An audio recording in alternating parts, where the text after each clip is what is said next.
Moms kitchen ল্যাবে সবাইকে স্বাগত।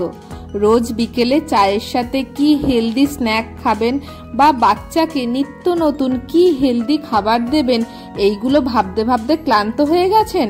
আর চিন্তা নেই, আজ আপনাদের সামনে নিয়ে এসেছি একদম হেলদি দুটো রেসিপি।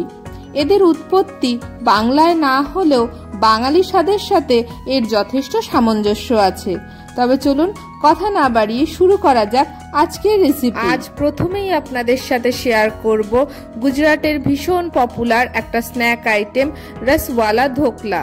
বিভিন্ন রকম ধোকলার মধ্যে এই রসওয়ালা ধোকলা ভীষণ জনপ্রিয়। এই রেসিপি বানানোর জন্য প্রথমে কড়াইতে বেশ খানিকটা জল দিয়ে তার উপর একটা ঝাঁঝরি থালা চাপিয়ে ঢাকনা চাপা দিয়ে জল ফুটতে দিতে হবে। এই দিকে জল ফুটতে থাকুক, অন্যদিকে একটা স্টিলের থালাতে বেশ খানিকটা সাদা তেল দিয়ে পুরো থালাতে খুব ভালোভাবে তেল মাখিয়ে নিতে হবে। খেয়াল রাখবেন যে থালা নেবেন তার সাইডটা যেন একটু উঁচু থাকে। এবার একটা মিক্সিং বলে 1 কাপ পরিমাণ বেসন, 1.5 চামচ সুজি, 1 চামচ পরিমাণ আদা আর কাঁচা লঙ্কা বাটা, 1 চামচ লেবুর রস, 1 চামচ চিনি আর 1/4 কাপ জল দিয়ে খুব ভালোভাবে মিক্স করে নিতে হবে। আমি এখানে নর্মাল জল ব্যবহার করেছি আর চিনির ক্ষেত্রে ব্রাউন সুগার নিয়েছি, আপনারা নর্মাল সাদা চিনি ব্যবহার করতে পারেন। এবার খুব সুন্দরভাবে একটা ব্যাটার বানাতে হবে। ব্যাটারটা খুব ঘনও হবে না আবার খুব পাতলাও হবে না। এবার 1 প্যাকেট ইনো এতে দিয়ে দিতে হবে। মোটামুটি 1.5 চামচ মতন ইনো ব্যবহার করতে হবে। এর ওপরে সামান্য জল দিয়ে দিতে হবে। ইনোর ওপরে জল দিলে দেখবেন খুব ফেনা ফেনা হবে। ইমিডিয়েটলি ওটাকে খুব ভালোভাবে মিক্স করে দিতে হবে।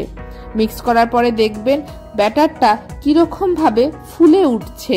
ইনোটা সবসময় সবার লাস্টে দেবেন আর ইনো দেওয়ার পর বেশি দেরি করবেন না। এবার তেল মাখানো থালাতে খুব তাড়াতাড়ি ভাবেই ব্যাটারটা ঢেলে দিতে হবে। ব্যাটারটা যে পাত্রে ঢালবেন তার 1/3 যেন ভর্তি হয় আর 2/3 যেন ফাঁকা থাকে, না হলে ধোকলা ফোলার পর পুরো উপচে পড়ে যাবে। এবার একটা চামচের সাহায্যে পুরো থালাতে স্প্রেড করে 2-3 বার ট্যাপ ট্যাপ করে দিতে হবে, তাহলে ভেতরের এয়ার বাবল সব বেরিয়ে যাবে।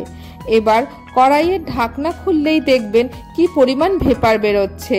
ওই অবস্থাতে খুব সাবধানে ধোকলার থালাটা দিয়ে দিতে হবে। তারপর ঢাকনা চাপা দিয়ে 10-15 মিনিট মিডিয়াম ফ্লেমে স্টিম করে নিতে হবে। একটা ফ্রাইং প্যানে সামান্য সাদা তেল গরম করে তাতে সর্ষে, হিং, কাঁচা লঙ্কা আর সাদা তিল ফোড়ন দিয়ে দিতে হবে। লো ফ্লেমে 30 সেকেন্ড মতন ভেজে নিতে হবে। যখন দেখবেন সর্ষে চটপট করছে তখন বুঝবেন মশলা ভাজা হয়ে গেছে। এইদিকে ধোকলাও রেডি হয়ে গেছে। ধোকলার ঢাকনা খুলে ফোড়নটা পুরো ধোকলার উপর ঢেলে দিতে হবে। তারপর একটা খুন্তির সাহায্যে খুব ভালোভাবে ধোকলার চারিদিকে ছড়িয়ে দিতে হবে। এইভাবে কিছুক্ষণ রেখে দিতে হবে যতক্ষণ না অবধি ধোকলা ঠান্ডা হয়ে যায়। এইদিকে ধোকলা ঠান্ডা হোক, চলুন একটা শিরা বা চাটনি বানিয়ে নেওয়া যাক।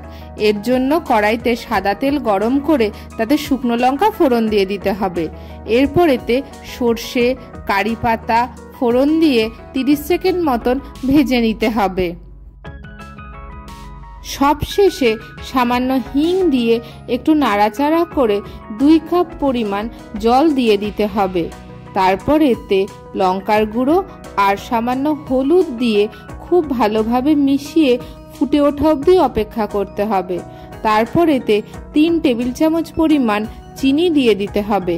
আমি এখানে ব্রাউন সুগার দিয়েছি, আপনারা চাইলে গুড়ও দিতে পারেন। তারপর ভালো করে মিশিয়ে মিনিট 10 ফুটিয়ে নিতে হবে। এই পর্যায়ে সামান্য লবণ দিয়ে দেবেন।